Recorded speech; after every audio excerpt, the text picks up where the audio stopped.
8:40 de la mañana, estamos de regreso en Abre los Ojos y nos visita nuevamente Marco Tulio Gutiérrez, que es otra de las figuras que ciertamente ha adquirido inusitada celebridad con este proceso de revocación. Buenos días, Marco Tulio. Un gusto estar nuevamente en el programa.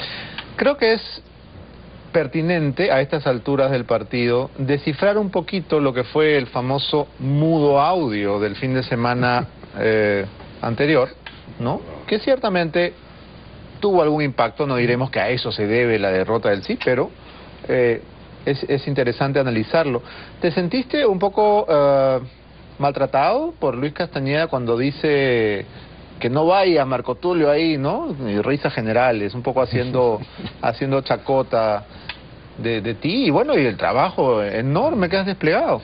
Bueno, yo creo que en realidad si hubiera sido invitado tampoco habría aceptado, teniendo en cuenta que mi posición fue públicamente conocida en el sentido de que no había mayor vinculación con los partidos políticos que habían salido al frente a apoyar la revocatoria de Susana Villarán y de todos los regidores, como era el caso del APRA y de Solidaridad Nacional, que fueron los que además tuvieron un rol muy protagónico, muy evidente en la recta final de la campaña.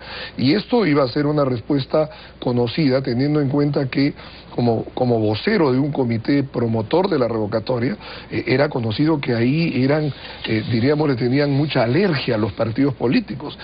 Los fonavistas, por ejemplo, tienen una actitud muy crítica con la administración de Fujimori y la de García. Vamos a escuchar la primera parte del audio, ya que es ya casi una pieza de colección, pero igual nos sirve para leer un poquito entre líneas. Adelante. Ya está bien, me parece ahí.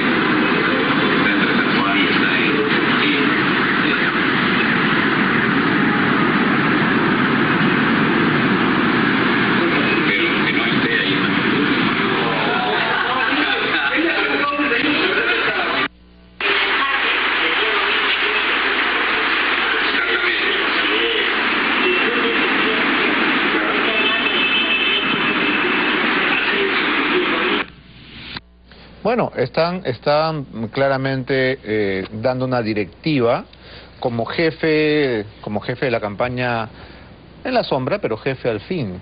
Y la directiva era que tú no vayas.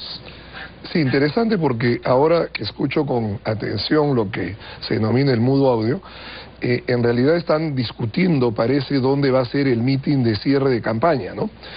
Obviamente luego de que había yo anunciado como vocero al Comité Pro Revocatoria que no iba a haber mitin central de cierre de campaña, teniendo en cuenta que en realidad esto era un proceso vecinal, que era necesario afirmar el trabajo que habían venido desarrollando los dirigentes de los 368 locales que logramos abrir, y que la propuesta del comité era exhortarlos a que hicieran caminatas, reuniones de camaradería en la noche con toda la gente que había participado en la campaña, y especialmente que estábamos camino al tema de los personeros, ¿no? Entonces parece que Solidaridad Nacional tenía dentro de su propia agenda hacer un mitin y decidieron que fuera en San Juan de Lurigancho. Y lo segundo es que consideraban no pertinente invitarme, ¿no? Que no participara. Se reservan el derecho de admisión. Sí, así es. Y yo creo que quien editó convenientemente esta parte logró el objetivo que se propuso, ¿no? Bueno, pero por un lado me victimizó. Editado o no. Sí, era fuerte. Sí, lo ha claro dicho, ¿no? Pero por eso le digo, logró los dos efectos. Por un lado, a algunos les mostraba al jefe del grupo tras las bambalinas dando indicaciones. Pero ya, pues, y era por el jefe, otro, ¿no? Y por el otro lado... ¿Era el jefe o no era el jefe? No era el jefe, o sea, esto es una revocatoria en la cual Solidaridad Nacional ha participado.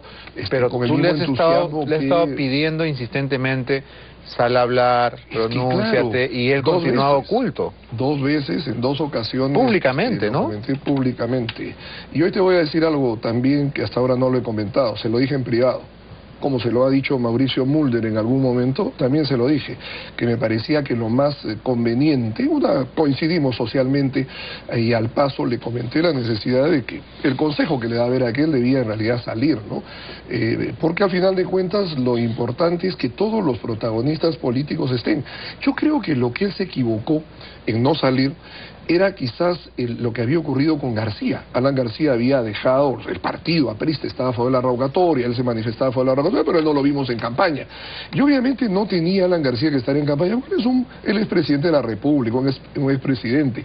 El caso de Castañeda era distinto, él ha sido el ex alcalde, y más aún, teniendo en cuenta que todos los días nosotros hacemos un juicio de valor sobre las gestiones municipales y decimos cuando salimos de la casa que hay basura, con el alcalde anterior estábamos mejor, era obvio de que el caso de Castañeda era, como todas las encuestas lo manifestaban, el principal beneficiario de la misma. Claro, Había pero que si hacemos una encuesta ahorita y preguntamos por quién votaría la gente, yo creo que los porcentajes de Castañeda habrán descendido significativamente. Mira, yo creo de que en política la gente es muy comprensiva finalmente, y pienso yo de que la gestión de Castañeda ciertamente no se maltrata por los comentarios que de una u otra forma puedan ser tomados por la gente. Yo creo que como alguna vez señalan los analistas en políticas, no hay muertos, ¿no? Y mira, el mejor ejemplo, Salvador Allende. Salvador Allende hacía la broma, había perdido la primera, la segunda, la tercera, la cuarta, y dijo: ¿cuál será el epitafio en su tumba? Y puso él, ¿no? Aquí yace el que quiso ser presidente. Y al final llegó a ser presidente.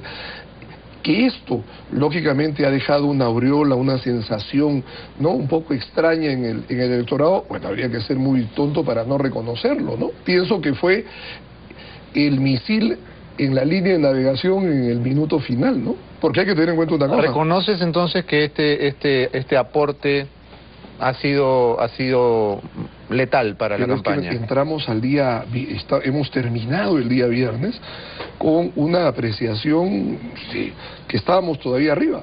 Y lógicamente, si estábamos arriba, después del tremendo problema que nos causó el tema del debate, o sea, estaba viendo la curva, en qué momento empieza a decrecer el tema y se empiezan a acercar las opciones, sí o no, empieza el día 9, o sea, es decir, al día siguiente el debate, ¿no? O sea, no pudimos aclarar convenientemente que habíamos hecho el esfuerzo de participar, que habíamos presentado nuestra lista dentro del plazo, que era problema el Jurado Nacional, que había sido muy complaciente con la objeción que había formulado la gente de Fuerza Social, pero la sensación que quedó fue de desorden, ¿no?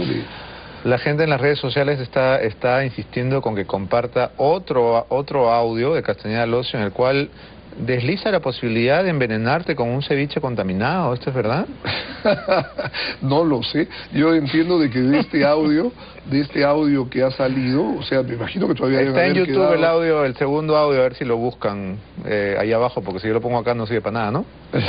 Pero sí, parece que hace una broma al respecto. Quería darme un ceviche, en todo caso debo entenderlo como un hombre muy bromista, ¿no? Porque al final de cuentas, lo que fue mi participación fue pegada a lo que el Comité Pro Revocatoria decidía. El hecho que sea mi amigo, algo que no he negado a lo largo de toda esta semana de campaña, no implicaba pues que tuviéramos que estar de acuerdo siempre. Ahora, ¿qué sabemos del momento de la grabación? ¿Hay sospechosos? ¿Quién fue el espía? ¿Con quién conversaba? Porque se oye una voz masculina también. ¿Quién es? Me parece haber escuchado a Hugo Otero, parece, por la vehemencia, más que por el tono de la voz, por la vehemencia, ¿no? Todos los que conocemos a Hugo Otero sabemos que él es muy vehemente cuando habla, ¿no? Y le noto eso, ¿no? Entonces Hugo Otero despachaba con Castañeda.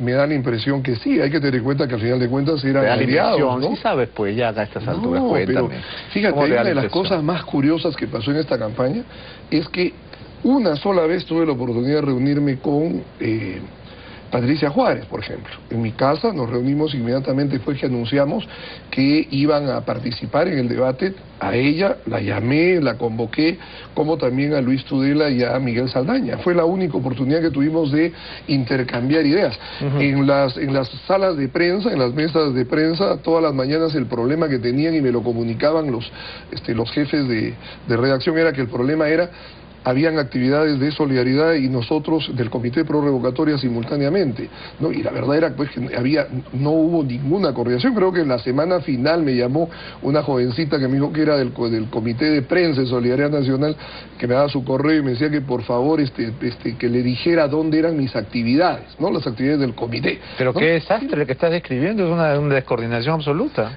Pero es que cada partido manejó su propia agenda, ¿no? El APRA manejó la suya. Muchas veces, por ejemplo, en el caso del APRA, promovía algunas actividades.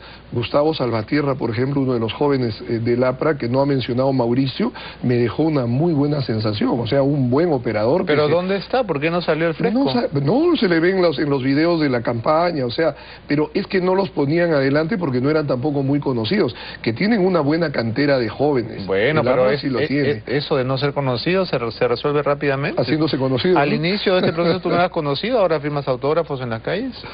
Bueno, lo grato Por que tu le queda a culpa uno vamos a es votar 2 veces. que de que le queda a uno es de que al menos hay alguien que le dice a uno, ya podría tomarme una foto, ¿no? La gente Eso no, es se, simpático. no te reclama en la calle que hay que ir 2 veces a la cola y a votar por idea No, tuya. yo creo de que la gente en realidad, fíjate el ejemplo que ha dado la ciudadanía. Mucha gente decía, no, van a ir a votar muy poca gente, van a preferir pagar el sector A y B 72 soles, 74 soles de multa. Y no, mira, ha habido una alta votación, más de 5 millones de votantes. Tenemos en este momento una distancia de 2 puntos, 60.000 votos. Yo calculo que eso se va a mantener hasta el final. ¿Se va a resolver este asunto en la mesa? Sí, en las mesas del jurado electoral Pero hay especial. que ir a votar otra vez, pues, es una vaina. Bueno, lo mismo decían al comienzo aquellos que cuando pasamos de la monarquía absoluta a la monarquía constitucionalizada, que había que ir a votar, pero está bien, es parte de la No está bien, democracia. no está bien, eso está mal. Ya regresamos.